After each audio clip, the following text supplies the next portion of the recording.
Welcome to the Recovery Cast, brought to you by Hills and Ranges Private.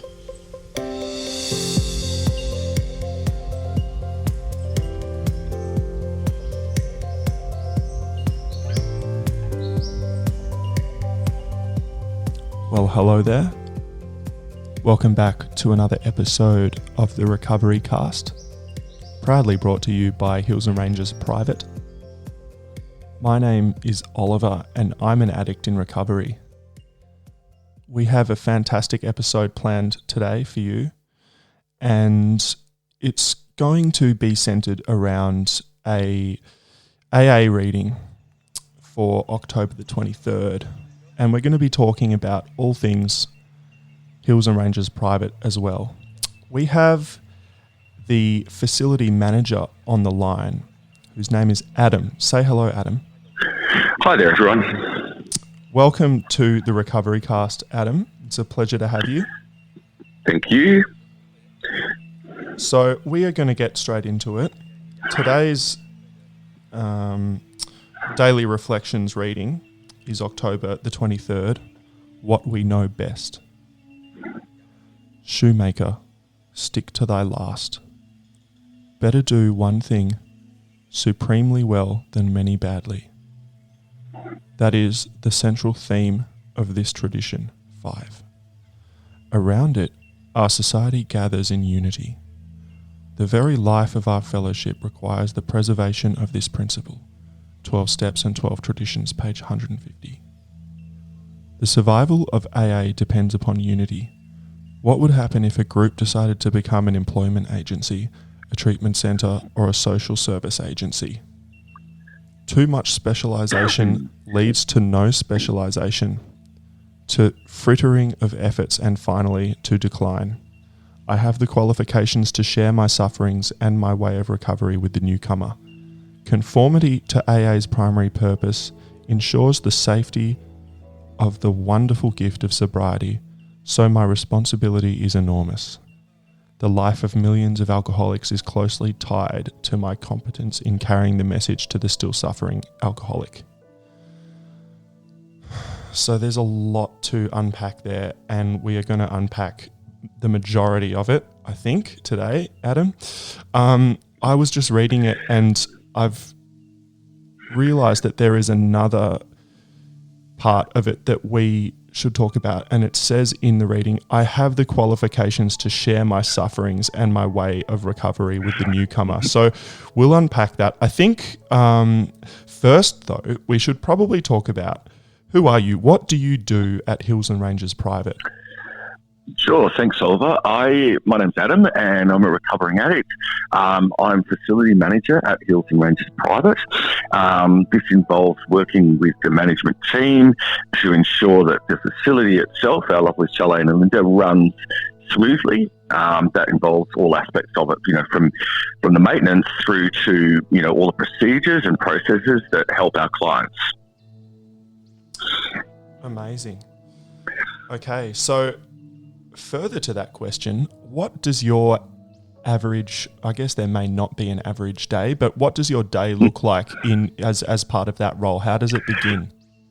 Sure, Oliver. Look, my day looks quite different every day, but my first part of the day is always taken up with doing a bit of a handover and getting up to speed with how all the clients are going, first and foremost, so that I'm aware of anything that I need to be aware of, and any way that I can obviously help in that regard. From there, I look at a plan for the day. Like everything at Hills and Ranges, we have a good daily structure. So, I prioritise my work around that. There are often sort of things that crop up for clients' needs, whether it be external appointments or such. And those are the things which I'm sort of responsible to make happen. That's the way I start my day. I sort of look at all of that and, try to work out the best way for that to happen. Oh, it sounds like you run a tight ship. We try, Oliver, we try. Cool. Okay. Now, so that brings us to the question that I raised earlier. I have the qualifications to share my sufferings and my way of recovery with the newcomer. So the really the most important point, and the thing that I find astounding and amazing about Hills and Ranges Private is that it's the only treatment facility that I know of where the staff are encouraged to share their experience with the clients. Can you go into that a little bit? Yeah, it is indeed, Oliver. As you say, all our staff are recovering addicts, and we're all encouraged to share our experience. So, for me, that also means that the way that I do my job and how I can, enhance the experience for clients. I am a recovering addict after 9 years of active addiction. I feel that helps me a lot to be empathetic to the clients. And even if I'm not directly dealing with clients, be empathetic to the situation they're in at our facility. And I think that's a big part of doing a job well is to, use your own lived experience. And I've certainly got plenty of that with addiction and with recovery. They say that the power of one person in recovery helping another is without parallel, and it seems as though this force is harnessed in a really holistic way, as well as using proven, researched methods. It's just all put together into one really effective treatment method, which I think is amazing. We're going to talk about now how do we help. In this case, we are going to use the AA methodology because it's their reading. How do we help the alcoholic that still suffers? So what do you think we should do? I'm going to ask you, how do we carry the message? That is, how do we first make contact with a friend or family member who has an addiction problem? Sure. Look, I always go with, there's no point, you can't help an addict who's not ready to be helped, for one. I also know that, from my own experience, everyone's different. Everyone responds differently to, approaches for help. But I think, therefore, the best way is to make it clear that the addict is not alone, that there are options for help out there. I never try to force one option upon somebody. I can suggest it, but I can't force it. And, I guess, if anything, probably the most important thing is to make the addict in recovery feel supported and loved. I think that's really key, because without that support and love feeling that the addict will get, they're going to feel very isolated and unlikely to take the first step. So for me, those are very important things.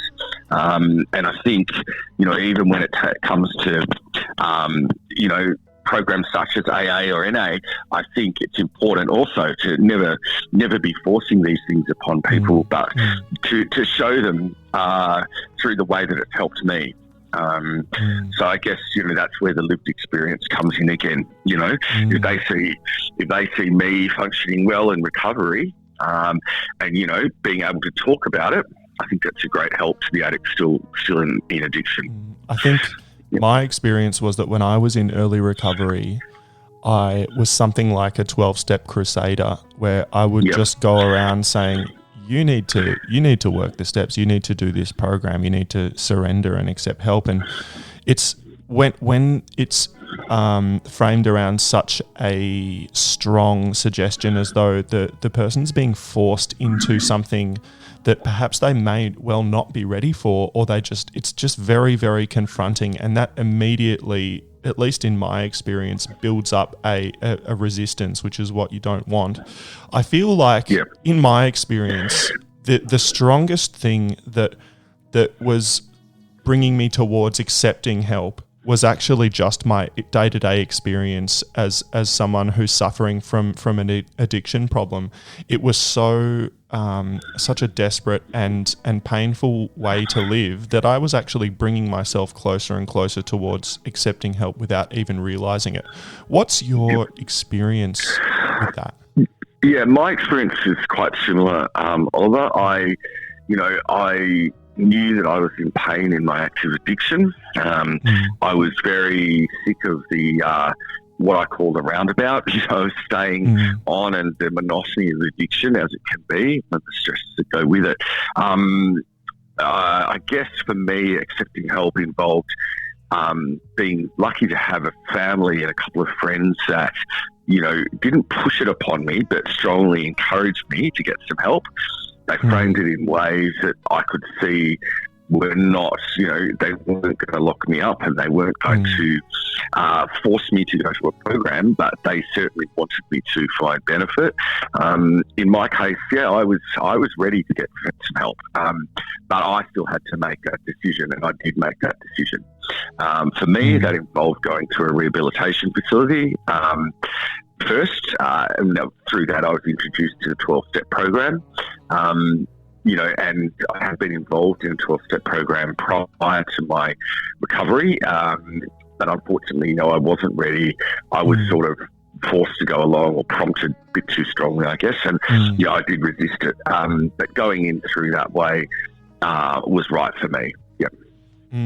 Yeah, I think it's so important that for me and my experience too, there are many, many ways to bring about the abstinence from addictive behaviours. We are not suggesting any one particular way for sure in this podcast, but the reality for me is that I did have to use a treatment facility as the sort of first point of help, and it was framed in the same way. My family and the people around me said to me, they said, look, Oliver, I can see that you're not well. I can see that you're suffering, and I feel as though you need some help.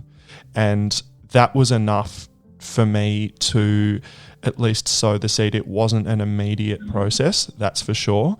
It was something that slowly came about, where I was able to accept help. And the next step after that from me was a drug and alcohol counsellor, and they then brought about the opportunity to go into a treatment facility, and then that then brought about, the rest of my recovery of how it panned out to the way it is today. And Hills and Ranges Private is an option for that. Definitely, we suggest that you just see what happens and see what works for you. And if you need some sort of clarification of what the options are and what is available out there, then I suggest you go to www.rehab.melbourne to perhaps seek some of those answers. So now, Adam, we're going to go to a little break, and we're going to discuss what it is that you get out of your role at Hills and Ranges Private. Stand by. You're listening to the Recovery Cast, brought to you by Hills and Ranges Private. Like what you hear? Then visit us at www.rehab.melbourne for more shows. That's right. You're listening to the Recovery Cast, and we have Adam on the line. Now, Adam, I would like to talk to you about what you get out of your role at Hills and Ranges Private. Sure, but look, I get a sense of helping people. As I said earlier, my role is quite varied, and I'm not always somebody who's face-to-face with our clients, but I like to be an approachable person in the environment. I like to be somebody who the clients can, feel that they can come to if it's appropriate and if it's needed. And more so, as I said, I like to see that things are running well. The last thing we want is for clients to be stressful when they've got, a difficult situation they're facing or having a bad day, as everyone does. And I get a lot of satisfaction from seeing that. We see people come in and go out, and nobody's future is certain. But I like to see it when people leave feeling they've got a little bit of self-respect and a little bit of direction in their recovery. And nice to know that we've been able to contribute to that and help them get to that point. A lot of them come in and they've really got, like most of us were, as we've already talked about, they've got very little idea of what to expect and how to get help. So it's really rewarding to see that play out on a day-to-day basis. And it is the little wins sometimes. It's not just when somebody leaves. It's actually on a day-to-day basis seeing somebody make some sort of realization about their own wellness and how they can do that, and how they're living it already in our facility. Yeah. I think that's fantastic. And what the transformation I see with the clients is that, when they leave, they are armed with just an in-depth understanding of what it takes, and they're armed with a plan, and that is the best bet to ensure continued recovery. So we're going to talk about step 12. It's very important because we, as people in recovery and people that work a 12-step program, we work the 12-step, which is that having had a spiritual awakening as a result of these steps, we tried to carry the message to the addict who still suffers and practice the spiritual principles in every aspect of our life. I'm paraphrasing here. I'm not that much. I'm not that perfect. But it's a very, very different approach to being a facility manager and just being a member of a 12-step fellowship. There must be, however, parallels that you can use. What are they like? Yeah, I think you're right. I think my role, I'm required to be of service to people. And a big part of a 12-step program is to be of service to other addicts. So, there's definitely a parallel there. I think, helping, the primary message of the 12-step program is to, as you said, help addicts find their way. And that, again, is exactly what we do, and I do in my role. I think all of those things are very important to the way that I can bring the 12-step process to my job. I do follow a 12-step process myself in my recovery, and that involves various types of, as we call it, service, which just means basically doing your best to help somebody out without any rewards. So yes, it's a job that I have, and in that way you might say, there's a difference there, but there really isn't. It's about just being there to help people, and doing the job to the best that I can is a way of helping. Yeah, it just looks to me as though you are a kind and nurturing link in, the chain that is, the client's road to recovery. That's really, there's no difference in that, whichever way you think about it. And I think that's so important and so nice. I have these memories of, everybody probably does, that one teacher at school that was kind and helpful to us. And I feel like it's a little bit like that when you leave school, you look back on those times fondly and say, look, that was a really important, transformative place in part of my life that got me to where I am today. So I just feel like it's a little bit like that, I think you're right, Oliver. Yeah, it is. Yeah. I see you in my role as the consulting specialist of music therapy at Hills and Ranges Private. I see you getting involved in the classes, and sometimes you do have a djembe in your hands, and you're being a part of it, and it's just. You get involved and it's very special. It's not simply something that's like a professional role, say like a psychiatrist at a rehab that doesn't have that experience. It's truly different, and it's truly wonderful to see. Yeah. Thanks, Oliver. Yeah. No worries. Well, look, I'd just like to thank you for coming on the show and sort of shedding a bit of light on what it's all about at Hills and Ranges Private. I'd just like, to say thank you, and it was a real pleasure. Thank you for having me, Oliver. Awesome. Well, that's been another episode of the Recovery Cast. If you would like to know more, you can jump on the website www.rehab.melbourne and find out more. And of course, as always, we will be here tomorrow for another episode. We'll see you next time. Thank you for listening to the Recovery Cast. For more, visit us at www.rehab.melbourne.